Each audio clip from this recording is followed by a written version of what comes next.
name's Angela Wooden, and I want you to know that NBC is the place to be. NBC is the place to be. So join us. NBC is the place to be. NBC is the place to be. To trust in Him makes me happy, and to hope makes me happy. To believe makes me happy. I am so happy, oh so happy.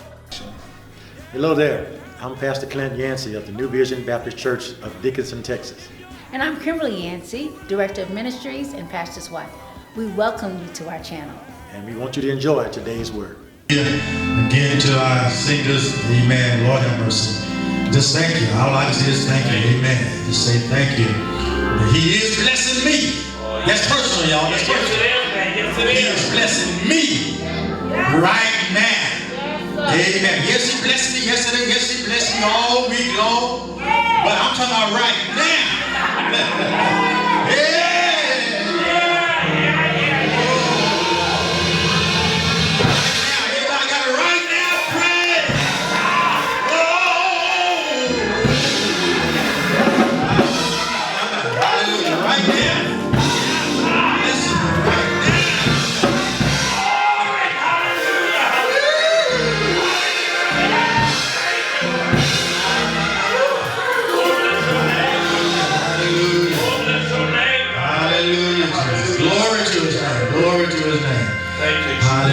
Luke chapter 7. Let me get in to this word before something else happens. I can't preach this one.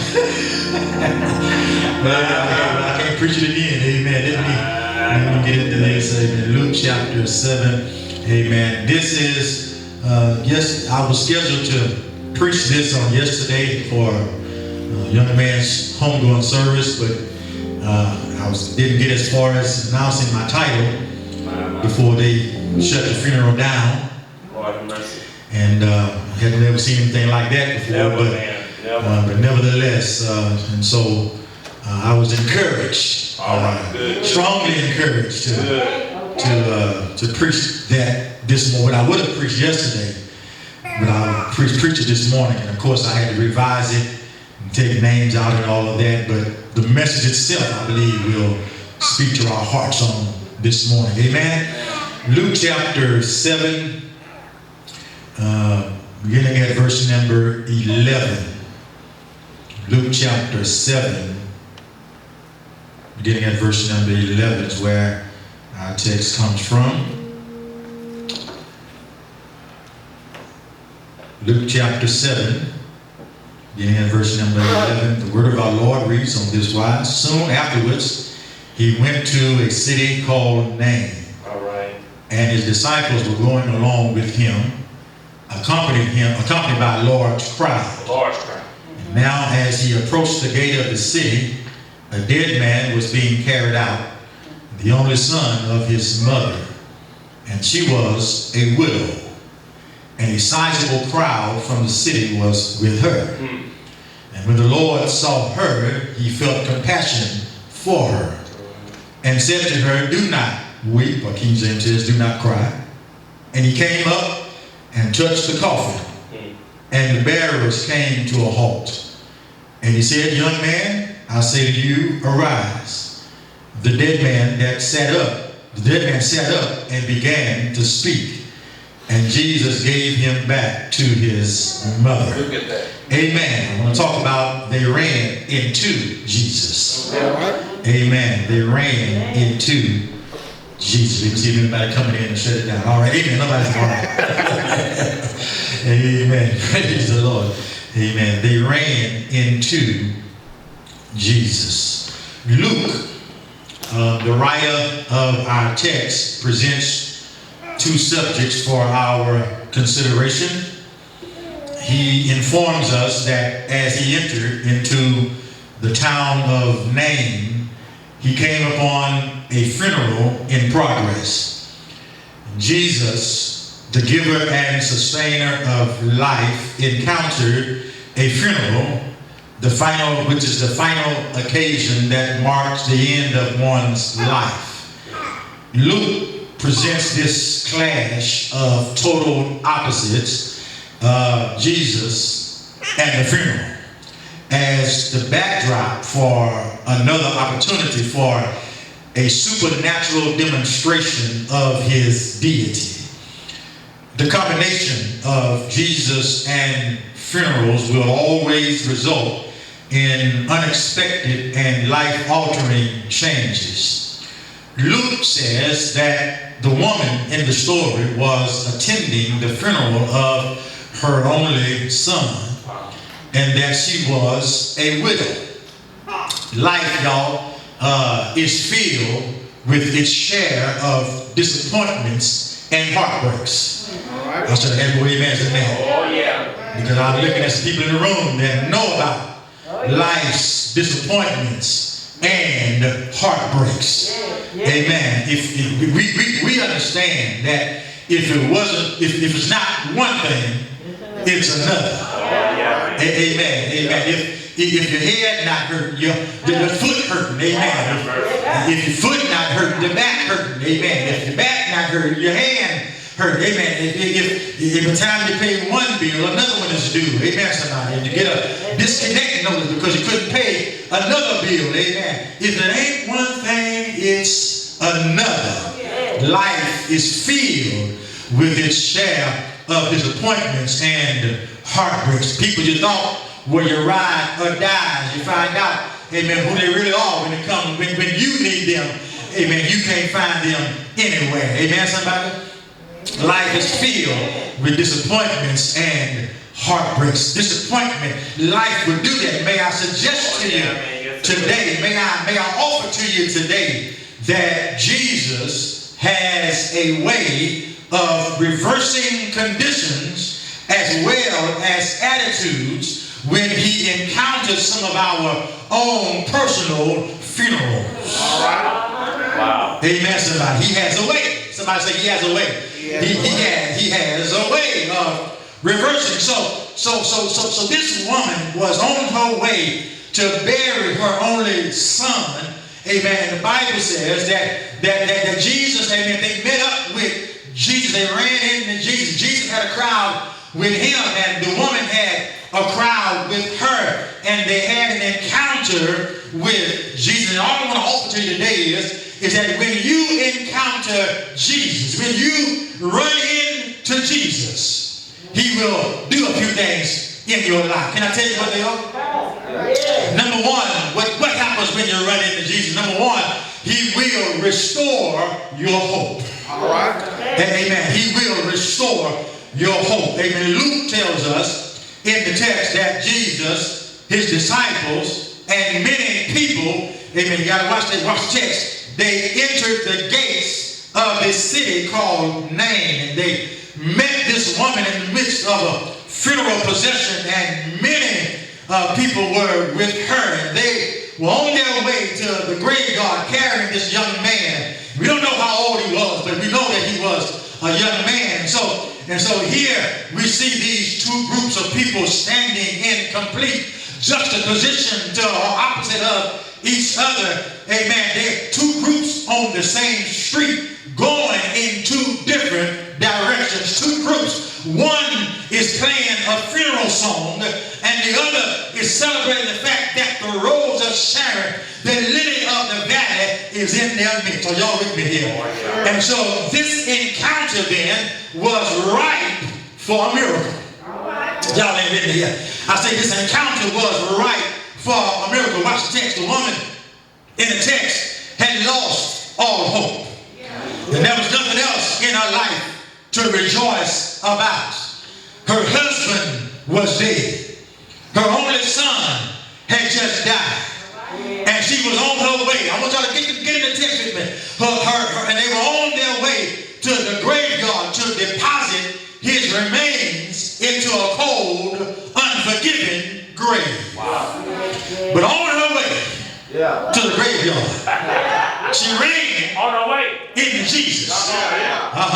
On her way to lie to rest the remains of her only child, she ran into Jesus. Yeah. Amen. She was on her way On our way. to bury the last of the family blood.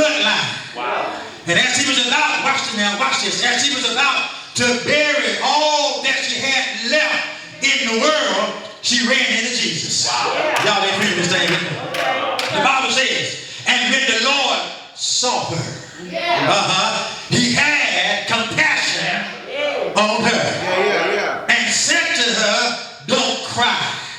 Look, y'all, with 2 little words, Jesus restored her hope. Can I tell somebody here today? I don't know what you're feeling, I don't know what you're dealing with today, but can I tell somebody here today that if by chance you happen to not have any hope or you're lacking in some hope today, it don't take much for Jesus to restore that hope. Because he only gave her 2 words to say, don't cry, amen, and to let her know, Lord have mercy, that it's going to be all right. Who am I talking to today to let you know, amen, Jesus is saying to you, amen, I know that you're on your way to bury some stuff. I know you're on your way to get rid of some stuff. I know it looks hopeless, but Jesus is saying, don't worry, don't cry. Amen, I want to restore your hope. Notice that this is one of those miracles performed by Jesus when, watch this, the recipient of the miracle, amen, does not actively seek the miracle. Wow. See, God's grace is at its best when human initiative is not a factor. Wow. Okay, all right, watch this. The woman in the text had resigned herself to her pitiful predicament. She pretty much threw up her hands and said, you know what? My son gone now, I'm a widow, and they don't look favorably upon us in society because I'm a widow, and since my only means of support is gone now, I don't know what else to do. So she had resigned herself to a pitiful predicament. She had long since buried her parents, and now she had accepted the fact that walking through graveyards would be her lot. So life for her had lost its meaning, and hope was all but gone. But watch this, y'all. Nowhere in the text does it say that she sent for Jesus. Her friends had not introduced her to Jesus. But in the midst of this hopeless and hurting situation, she ran into Jesus. Somebody here today, somebody watching today who's going through a painful and hopeless situation, you need to hear me when I say that Jesus is on your street. Come on, man. I know you came this morning to hear the choir sing. I know you're logged on to hear the choir sing or to simply enjoy the worship and the fellowship. But the real reason, y'all, that we are here today is that so we can run into Jesus. Okay, maybe just me, maybe I just came to run, but I have about 10 people in the room that can lift up a hand and say, I came to run into Jesus. I've had a hard week, so I came to church today to run into Jesus. I had a trying time on my job this week, so I logged into y'all page to run into Jesus. Can I tell you, he's here right now? Can I tell somebody and encourage you? Amen. So the Lord can restore your hope. Can I tell you, he's in the vicinity of your pain this morning. He's in the vicinity of your problem. He's in the vicinity of your predicament. He's in the vicinity, I tell you, your brokenness, your failure, your crisis. Can somebody shout, he's in my vicinity? Somebody here is in the middle of a dead situation, and like the widow of our text, you're in the middle of a funeral and you're on your way to the graveyard. No, I'm not talking about Rising Star Cemetery. I'm not talking about Galveston Memorial Park. I'm not talking about Hayes Memorial Park. But you're on your way to the graveyard of despair. Come on, man. You on your way to the graveyard of I just don't care anymore. But I come to tell you that your despair does not line up with your destiny. Wow. Ooh, Lord have mercy. I know this is hard. You see, I wish I could have preached this yesterday, but I hope somebody that was there is watching today. Your despair does not line up with your destiny. Your sorrow and hopelessness is no match for God's sovereign help. All right. So I I wonder today, amen, which way are you headed? All right. Amen. Are you headed to the cemetery? Maybe I need to tell you that what you're carrying to the graveyard to be buried is not dead like you think it is. Come on, man. Come on. It might look dead. Look there. Look there. Or somebody may have even pronounced it dead. Come on. But whatever it is that seems to have no more life is not beyond the reach of the one who specializes in breaking up funerals. Y'all hear me here? Yeah. Be careful before you start giving up on things that appear to be dead. Yeah. Jesus wants to restore your hope. But not only does, when you run into Jesus, does he restore your hope, but secondly, he reverses graveyard situations. So let me just say it while I'm on that. Let me just say it, give you that second part. He reverses graveyard situations. The Bible says that Jesus, watch the text, stopped the funeral. Yes, he did. Now he had a right to stop the funeral. Come on, somebody. He had a right to stop the funeral. Amen. So after speaking words of hope to the woman, he proceeded to stop the funeral. Let's look at verse 14. There you go. And he came and touched the bier, the coffin. And they that bare him stood still. Now watch this, don't miss it. He spoke to the situation and he stopped it. Yeah, I did too. I did the same thing when I came. He spoke to the situation and he stopped it. When was the last time you spoke life to something that was dead? Look, y'all, we're not called just to cope. We're called to conquer. And if you are here today and watching and you're going through a graveyard situation, I need you to know that Jesus wants to reverse your graveyard situation. I need you to know that Jesus wants to reverse it because he specializes in flipping the script. Are y'all with me here? Look, here it is. God's permissive will never outdistance his sovereign power. God's permissive will is just for a season. But his perfect will is your destiny. Because see, as a child of God, I need to realize that my condition in the world can never eclipse my position in the kingdom of God. Lord have mercy. The woman in our text, y'all, she didn't know Christ, but she happened to run into him. But as a child, you and I, that's you and me, you ought to realize that it's no accident that God is on your street today. So therefore, you have a right to expect God to work on your behalf. Can I meddle for a minute? Y'all don't mind if I meddle for a minute? Go ahead. Look, let me suggest that you stop hanging out with funeral folk. You might be on the right road now, but you're going in the wrong direction. Remember those two groups I told you about, the one that was with Jesus and the one that was with the woman, the weeping crowd that was headed for the graveyard, but the Jesus crowd that was headed in the direction of life and opportunity. So here it is, y'all. Take off your graveyard clothes. Change the music of your life. That situation that you thought was dead and on the way to the graveyard, Jesus he can reverse it if you let him touch it. Because the text says he touched the coffin. Y'all have been here.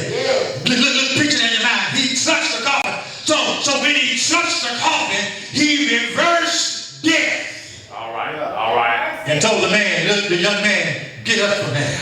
All right. So now, if you're going to bury something that appears to be dead, he can reverse if you let him touch it.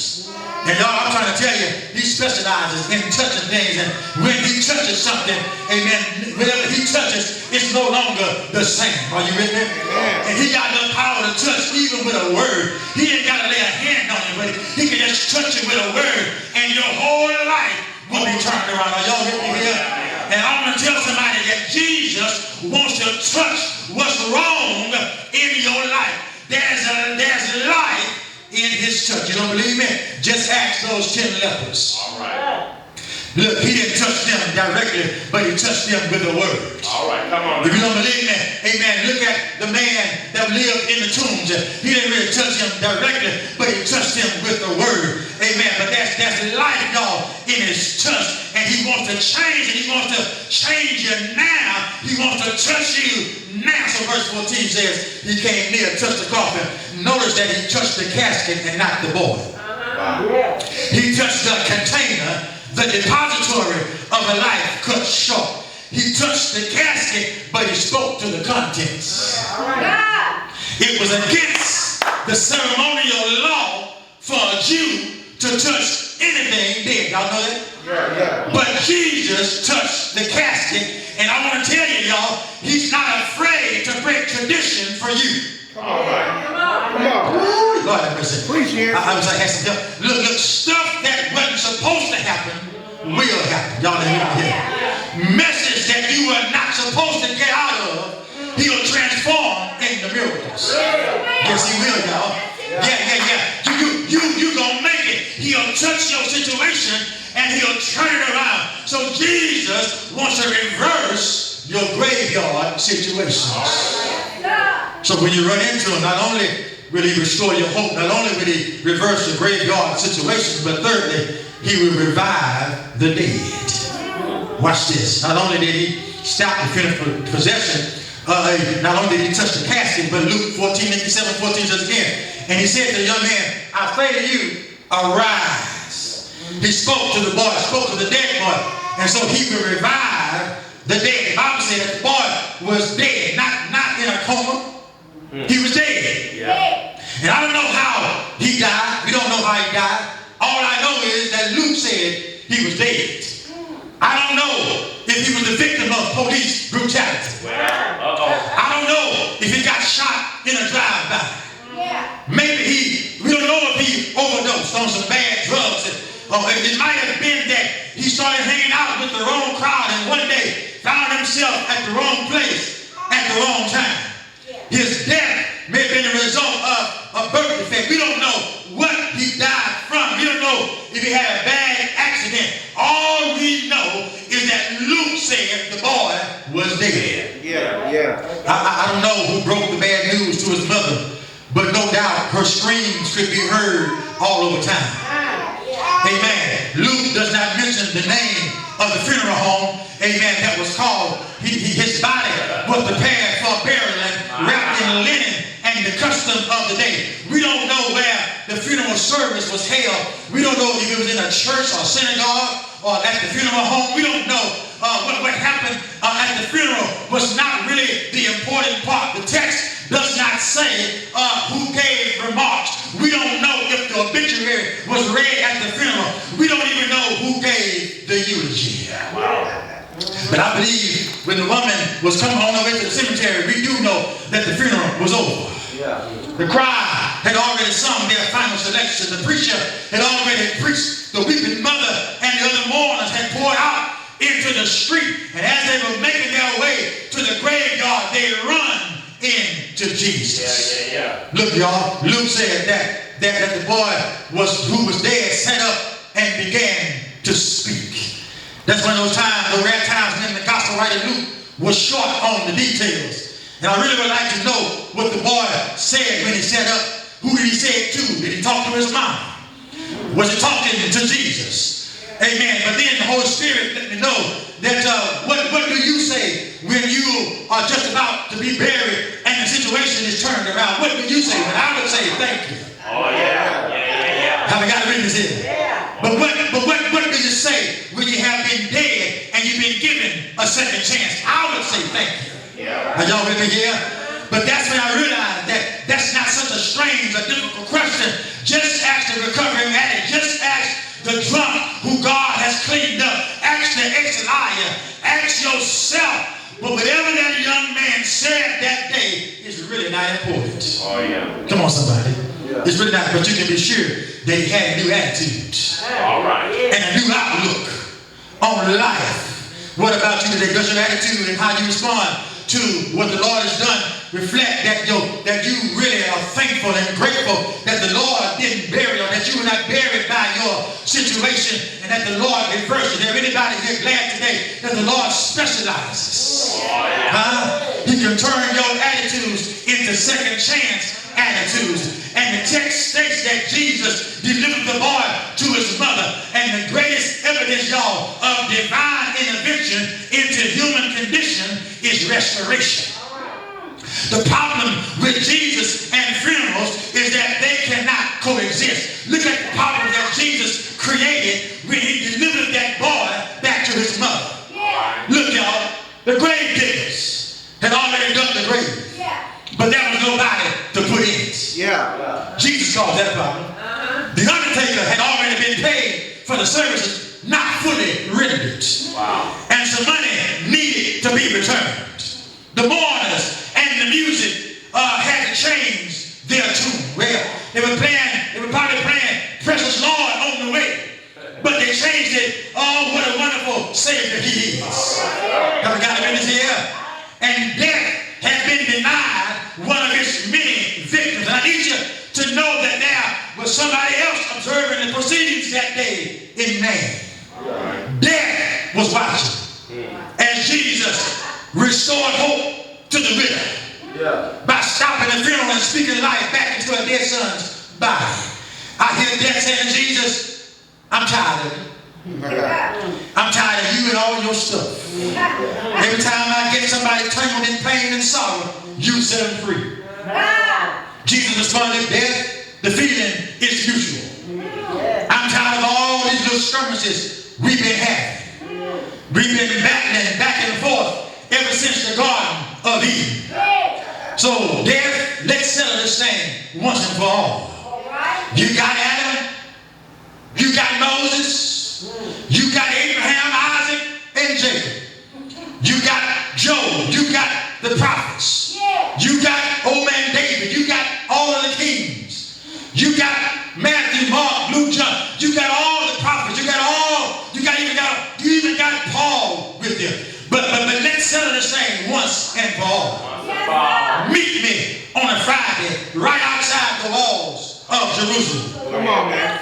Meet me around 12 noon. Are y'all hear me? Yeah. It's a skull-shaped hill called Golgotha.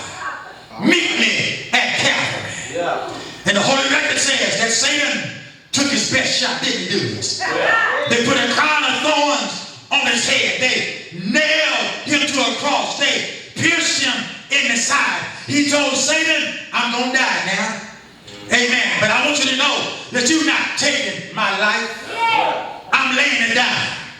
And if I lay it down, I'll take it up again. Are y'all hear me here? You know the story. He died on a Friday, but early Sunday morning, he got up with all power in his hands. Power over life, power over death, power over the grave. And that's how that feud was settled. Have we got a witness in here, y'all? Amen. So, and I was going to tell the young folk yesterday that life is worth living. All right. You ain't got to settle for street life. You ain't got to fall out over the rap stuff that they're talking about now. Amen. You think there's nothing to do. Amen. But y'all, there's plenty to do. Come on, somebody. And before you pick up another weapon to end the life, know that people are praying for you. And that you, like the mother in the story, will one day run into Jesus. That's my prayer for the young folk out here. Amen. With all this violence, that they will soon run into Jesus. Why? Because I know he can fix it. Anybody know he can fix it? He can fix it. He can make it all right. Ask me how I know. Thank you for asking. Because he lives. I can face tomorrow. Because he lives. All my fear is gone. Because I know who holds the future. And life is worth living. Just because he lives. Is there anybody here that can testify, I'm glad that he lives? And anybody can testify, my life is worth living. Because he lives. So you can run on a little bit further. Because the Lord lives in you. because the Lord lives in you. I don't have to give up so easily because life is worth living. Do I have a witness in the house? Is there anybody that can lift up a holy hand and declare, thank God I have life worth living? Is there anybody that can testify? I'm glad I have Jesus on my side. If it had not been for Jesus on my side, I would have been buried. I would have been given up. But Jesus, in restoring hope, He specializes in reversing grave garments. He specializes in reviving the dead. And I just want to tell somebody that's in the room today, hold on, hold on. I want to tell somebody that's watching by Facebook, hold on, hang on in there. After a while, God will make it all right. Won't He do it, y'all? I need y'all to help me in here. Won't He do it? Won't He do it? Say yeah. I got a lot of reasons I can praise Him. Number one, He's been good to me. Number two, He's been good to me. Number three, He's been good to me. Number four, He's been good to me. Y'all know what number five is. He's been good. Let's go.